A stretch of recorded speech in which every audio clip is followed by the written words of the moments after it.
Hi hello welcome to Rafi theatre. நான் உங்க ரஃபி. இன்னைக்கு இந்த வீடியோ எதை பத்தி பார்க்க போறோம் அப்படின்னா, இன்னைக்கு ரிலீஸ் ஆகிற ஹவுஸ்மேட்ஸ் ட்ரெயிலோடைய ஃபர்ஸ்ட் இம்ப்ரெஷன் பத்தி தான் பார்க்க போறோம். நம்ம கடாபடத்தில் நடிச்ச தர்ஷன் தான் இதோடைய ஹீரோ. ஹீரோயின் யாருன்னா ஆர்ஷா சாந்தினி பைஜு, காளி வெங்கட், வினோதினி இவங்க நடிப்புல வெளிவர போற படம் தான் ஹவுஸ்மேட்ஸ். இந்த படத்தோட கதையை பத்தி பார்க்கணும்னா வழக்கம் போலதாங்க.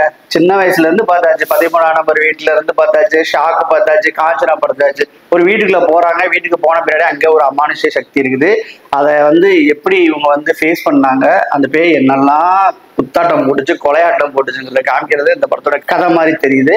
அதே மாதிரிதான் இந்த படத்துல ஒரு வீடு வாங்குறதுங்கிறது கனவு. சொந்த வீடு வாங்குறது எல்லாருக்குமே கனவு. அந்த வீடு வாங்கின பின்னாடி அவங்களாம் நிம்மதியா இருக்க முடியுது. அது உண்மையிலே சில இடத்துல நடந்திருக்கு. வீடை பாத்தீங்கன்னா 2 வருஷம் 3 வருஷம் கட்டி குடி போன பின்னாடி ஒரே வாரத்துல இறந்து போனவங்களாம் நம்ம ரியல் லைஃப்லயே நிறைய பார்த்துருக்கோம். அது மாதிரி பாத்தீங்கன்னா குடி போறதுக்கு 2 நாளைக்கு முன்னாடி இறந்தவங்க எல்லாம் எங்க சொந்தக்கார கூட இருக்காங்க.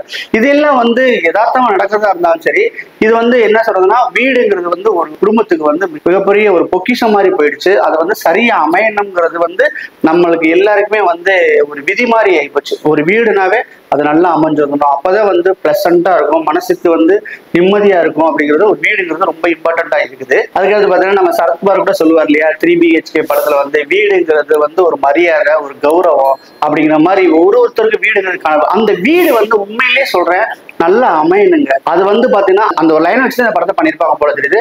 பழக்கம் போல பாத்தீங்கன்னா தர்ஷன் பணத்தை கட்டி ஒரு வீடை வாங்குறாரு. சாவி சாவி கொடுக்கும் போதே அபசகுனமா சாவி நழுவி கீழே விழுகுது.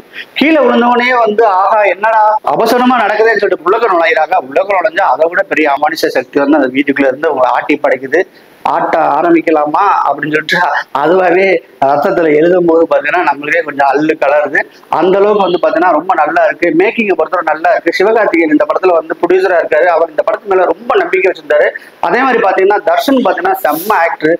நிறைய 2-3 படங்கள் தான் வந்துச்சு. அப்படியுமே அவருடைய ஆக்டிங் பாத்தீங்கன்னா ரொம்ப நல்லா இருந்துச்சு. ஹீரோயின் புதுமுகமா வர்றாங்க ஆர்ஷா பைஜு, அவங்களும் ரொம்ப நல்லா பண்ணிருக்காங்க. வழக்கம் போல காளி வெங்கட் இந்த படத்துல பின்னி பெடல் எடுத்திருக்காரு. இது ஒரு காமெடி ஹாரர் படமா தான் நம்ம இதை எடுத்துக்கணும்னு நினைக்கிறேன்.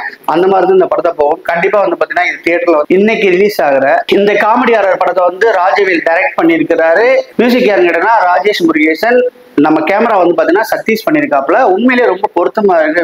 ஆர்ஆர் கூட நல்லா போட்டிருக்காப்புல. இந்த மாதிரி புதுமுக வரவங்களாம் பாத்தீங்கன்னா ரொம்ப நல்லா பண்ணிருக்காங்க. சாம்சியஸ் எல்லாம் பாத்தீங்கன்னா ரேடிகார்டிங்ல அடிச்சுக்க முடியாது.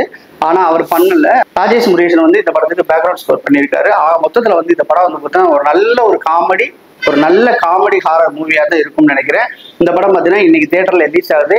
இதுக்கு அடுத்த வீடியோ பாத்தீங்கன்னா இந்த படத்தோட திரை விமர்சனத்தை தான் நான் சொல்ல போறேன். இந்த 2025 பொறுத்தவரை சின்ன படங்களை பெரிய சக்சஸ் கொடுத்துச்சு. அந்த வரிசையில இந்த ஹவுஸ்மேட் படமும் பாத்தீங்கன்னா பெரிய சக்சஸ் கொடுக்குமான்னு பொறுத்திருந்து பார்ப்போம். மீண்டும் இல்ல ஹவுஸ்மேட்ஸோட ரிவ்யூல சந்திக்கிறேன்.